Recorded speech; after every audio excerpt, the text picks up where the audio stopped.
Before this video begins, I'm doing another giveaway with Origin PC. Check out the link in the description. We're giving away the Origin Kronos, which I use for my TV setup. It's amazing. I got 4K resolution support. Just play games. It's smooth. It's beautiful. It's nice. And it can do this. Look, they even attached a meme. Look at this. Variable mounting technology patented. But can you do this? 10 out of 10 meme, of course. Check it out, link in the description. With select systems, you can get a 256GB SSD. Other great offers. Check out originpc.com. Great people, great computers. And moving on with the video. Meme review. Just kidding, it's just me. I didn't get much sleep last night, and I'm just like, can we, this video will be very chill. Just one video that will be very chill. Thank you very much. Okay. All right. Okay. Feels kind of stupid making a video like this because who cares what PewDiePie has to say about literature? If you follow me on Twitter, I've been reading a lot of books lately, and a lot of people were asking, hey, do a book review. So here I am. It was 3 people that asked, actually. It's really weird. I don't think I've ever read this much in my entire life. It just sort of happened. And I've been loving it. I had a blast this month reading these books. Consider Phoebus, Brave New World, Fahrenheit 451, Children of Time, The Picture of Dorian Gray, and 12 Rules of Life. I basically wasn't, it's not a New Year's resolution or anything like that. I used to read. YouTube sort of made me completely stop, and I've been really desperate to just do other things in my spare time, and I've been loving it, and I plan to keep on reading, and maybe this could inspire you to read as well, or might just be interesting to hear what I have to say. I don't know, probably not. Shut up. First book is Consider Phoebus, or Plebus, or Plebus. You know, this is an important writer because the title of his name is 5 times big as the title of the book. I didn't know anything about Ian M. Banks. I know he's a Scottish writer. This was written in 1987. I don't think the title or the cover has anything to do with the book. I just knew I wanted to read a sci-fi. I got this idea that I just want to immerse myself in a completely different universe, and space seems like a great place to go. I've been really interested in AI lately, and I thought, maybe I can discover that. I just searched up classic sci-fi, and this is what came up. It's about the main character, whose name is Horza, and he's a very interesting protagonist. He's a changer, as it's called. And whenever I read old literature that is considered a classic but hasn't been made into any form of movie adaptation, because Hollywood would literally take anything and make a movie out of it, but they don't. I'm always thinking, why has this not been made into a movie? And well, I think it's the protagonist. How do you make a movie about a character that can change into other people? It was very interesting to have a character that's sort of OP in a sense. He can change into other people, not as seamlessly as X-Men or whatever, that blue girl or whatever, but nevertheless he can do it. He has teeth that if he bites you, you'll become paralyzed, and if he even just scratches you, he will have the same effect. He doesn't really use the powers as a superhero. It's more of a way to, as a power struggle. This is so uninteresting, I realize, sorry, but the main character, I just find it interesting that the main character is like, he has these really great abilities, and that made it really fun. It's basically about Horza, who is, I feel bad for not remembering this, but he's with the Aderan, which is this space group of people. Man, I'm explaining this amazing. And Aderan is at war with the Culture, which is this space group of people. And Horza is, he wants, through some strange turn of events, he wants to retrieve this AI that had crash landed on a planet called Char's World. That's the story. A lot of things happen in between, but if you write a summary of the plot, it can be extremely short. But it is a space opera in the sense that a lot of cool stuff happens.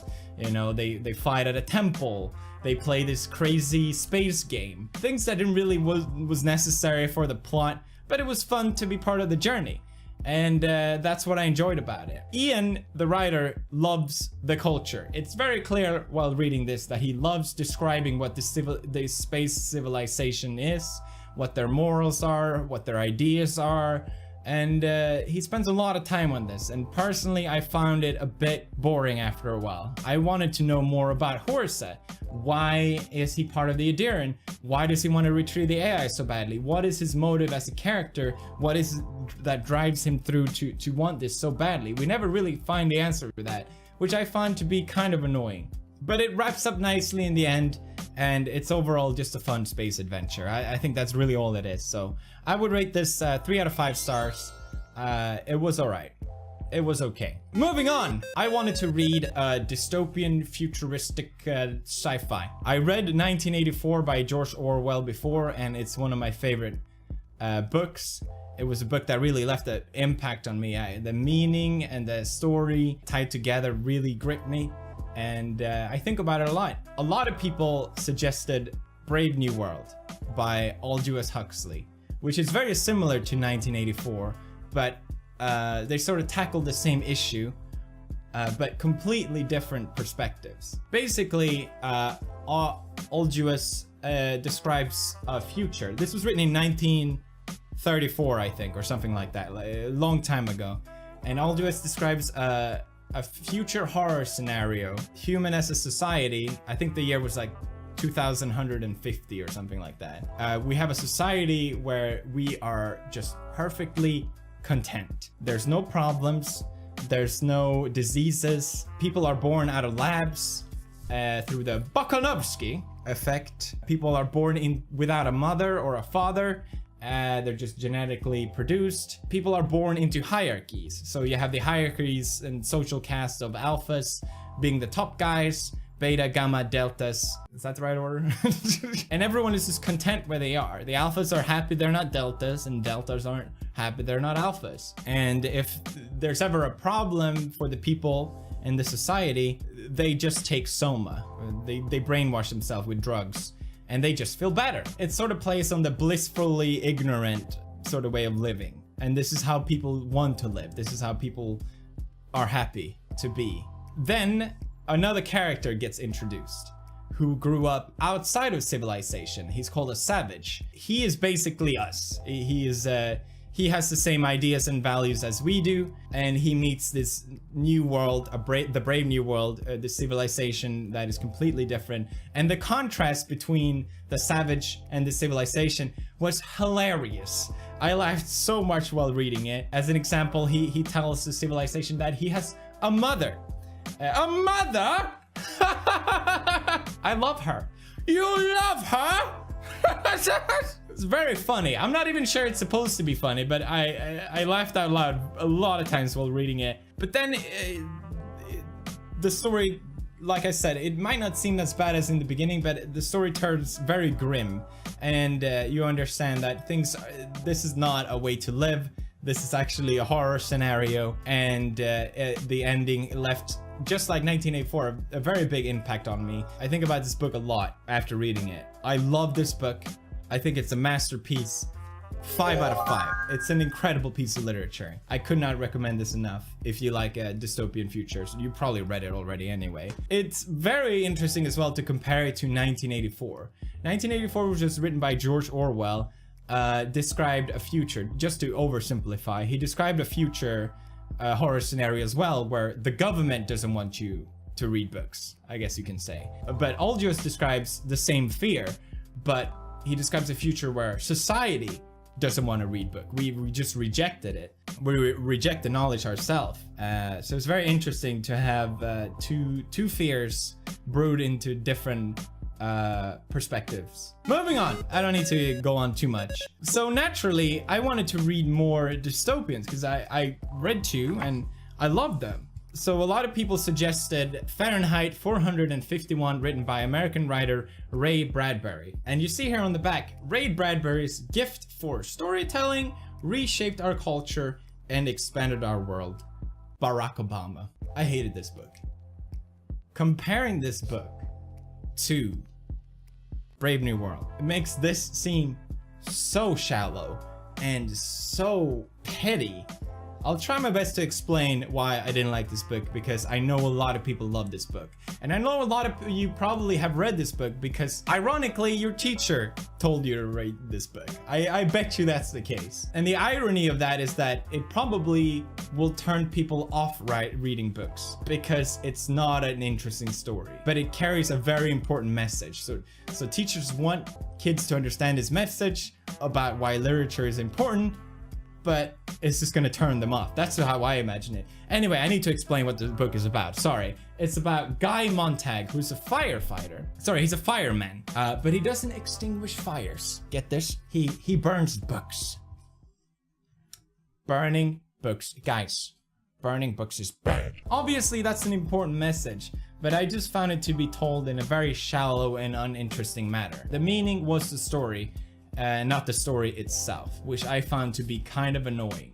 I didn't care about Guy, the firefighter. I didn't care what happened to him, and it just made it not really interesting. I read that apparently this book was written in a few days, or maybe it was a month, and you can tell.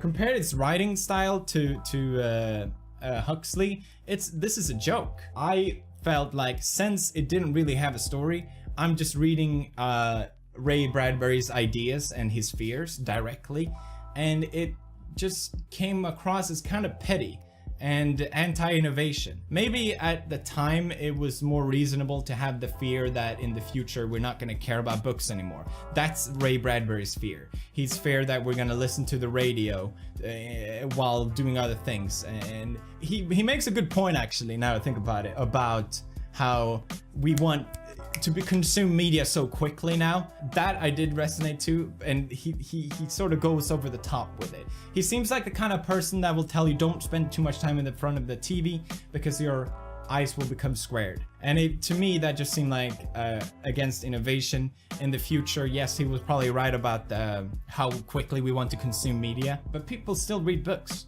Just because we have computers and television and radio, that doesn't turn off from anything. Maybe I misinterpret it, but that's just how I understood the writer. Because of that, I can't give this book too high of a rating. I will give it a 2 out of 5. I don't really understand its praise, and I would not recommend this book. I would much rather recommend a book like this or 1984. Next book! So I asked Marcia what her favorite book was. It's The Picture of Dorian Gray by Oscar Wilde. Another fine piece of literature, and I understand exactly why Marcia loved this book. It has a meaningful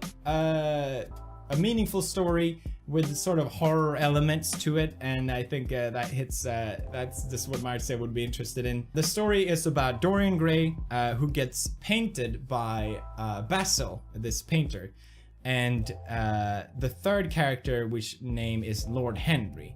I don't want to get too much into each character, but basically Henry gets really infatuated by this picture of Dorian. It's just such a beautiful picture that he painted, that Basil painted, and Dorian himself really adores his painting. Everyone loves his painting, but it's between them that it's been painted. Dorian. It's just this incredibly beautiful man. He's the perfect being, it's described as, and he's in a high social caste. He's well regarded, he's rich, and he has it all, basically. He has everything you could possibly want, but he realizes that he's not gonna have this beautiful face forever. So he sort of wishes that he could have it forever. He wishes that he could look this young as this picture and as beautiful as the picture forever, and that becomes his curse because he doesn't age at all, and instead the picture becomes a reflection of his soul. Lord Henry, I would describe as, he's older than Dorian. He's lived a fuller life than him, and he has experience, and I think he looks at Dorian sort of as himself in the past, and he gives Dorian advice through different things. And maybe I'm describing the plot too much. Sorry. I think it's just interesting. Dorian makes a mistake, and here's where I really resonated with this book. He had the choice to either double down and just treat it as it wasn't his fault. I think as anyone can do when you make a mistake. You can either own up to it, or you can confess that, yeah, this is my mistake. I made a terrible mistake. Lord Henry, I would almost say, is his devil on the shoulder. and he tells Dorian, no, you didn't make a mistake at all. What you did was fine. And even myself, while hearing Henry's claim, I was like, yeah, actually, he didn't do anything bad. Obviously he did, but it made me resonate myself with like mistakes I made, especially on YouTube, where it's hard to confess to the world that you made a mistake. It may not seem like it. And I went through that myself in my head, where I'm like, well, I didn't really make a mistake. It's not really my fault, and I shouldn't have to own up to this. But I'm glad I did, because you don't want to end up like Dorian Gray. Because basically, since the painting is the reflection of his soul, the painting becomes more tainted by this path that Dorian has been led upon. And it's a very interesting story about vanity, about how one mistake can lead your whole life astray, and it's extremely well written, and I really enjoyed this book. I thought it was fantastic, and I totally understand why it's Marisa's favorite book. I would rate this 4 out of 5. Next up, I wanted to read sci-fi, so I read Children of Time by Adrian Tchaikovsky. This has been bought by Lionsgate, I think, the film studio, so it's probably going to be made into a film. How are they going to make this into a film? I don't know. Does anyone know? I think this was more what I was looking for when in the beginning, when I wanted to read sci-fi. I think this is what I wanted to read. This tackles some really interesting topics like AI, time, human evolution, speciesism, how we value other species. It was very interesting. To describe the plot without any spoilers, I think the best way I can say it, it's humanity's last hope is on this ship. And then there's also humanity's old empire, as it's called, sort of lingering in space. And then there's this planet where humanity wants to go to. But there's things on the planet. So there's a power play in between the planet, humanity's last hope, and the old empire. And you follow each of these perspectives, more or less. And it's just very interesting. It really made me look differently on how we value species, look at humanity in the future. But overall, it was just a fun space adventure. I really enjoyed it. I thought it was fun from the beginning to the end. I didn't really like the main character, I guess. I wasn't as gripped by it as I think a lot of other people probably would be. It has an incredibly unexpected character in it, without spoiling it, and I don't understand how they're gonna turn that into a film. Maybe I'm making it seem more interesting than it is, but if you want to go on a modern sci-fi space thing, this is why I'll never write a book. This is it. It's very good, very great. I almost said. I've been talking a lot. Are you still here? Great, because I've been trying to cut it short. I don't think I'll ever read this much in a month, because the last book I read, which I finished last night, which is probably why I'm so tired, is 12 Rules of Life, An Antidote to Chaos by Jordan B. Peterson.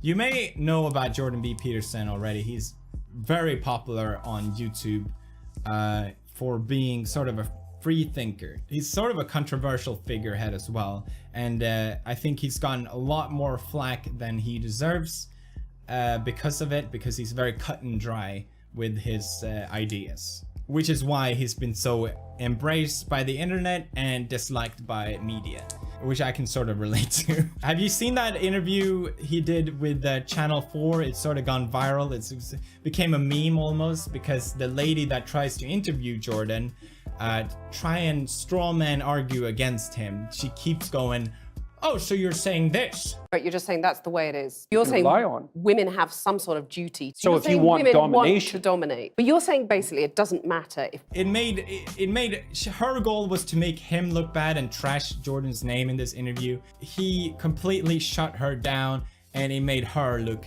really vicious and really spiteful. And it really made me want to read this book because of it, because I was like, wow, that's really impressive. And the Channel 4 News lady, if you read the damn book, you wouldn't have fallen into that trap. He even discusses strawman arguing and why that's wrong in the book. Ha, gotcha. Anyway, about the book itself, 12 Rules of Life. I didn't read the title. It's a self-help book. I don't think I ever would have read a self-help book. It gave me a lot of new perspectives that I never thought I would even have. It was very interesting, even reading about advice that doesn't resonate with me at all, but just to understand other people. Jordan goes very deep in philosophical thinking and psychological thinking, and he makes these very simple claims, right? Tell the truth, for example, rule 8, or at least don't lie. We know that. We know not to lie, and we know the moral implications of that, but he goes so in depth in a philosophical and like I said, a psychological way, and how that by telling lies it really twists your worldview. I really resonated with it. That was the only rule where I was like, I don't ever want to lie. He really makes a great point here. So I thought that was really interesting. There was a lot of rules I didn't need to read at all about raising kids, or like how to deal with cope with the failing marriage and that sort of stuff. But you can tell Jordan's goal for this is to help people. You can really appreciate that, at least. I think he unfortunately does it in a way that he goes on a little too long sometimes. Sometimes I find it a bit beating the point to death. And some of the analogies that he made seemed strange at times. They didn't really seem like they fit. He draws comparisons and analogies from Disney movies to old biblical stories. And there's a lot of religious analogies in this book. A lot of religious analogies. And I didn't realize until the very last chapter. I was like, he's religious.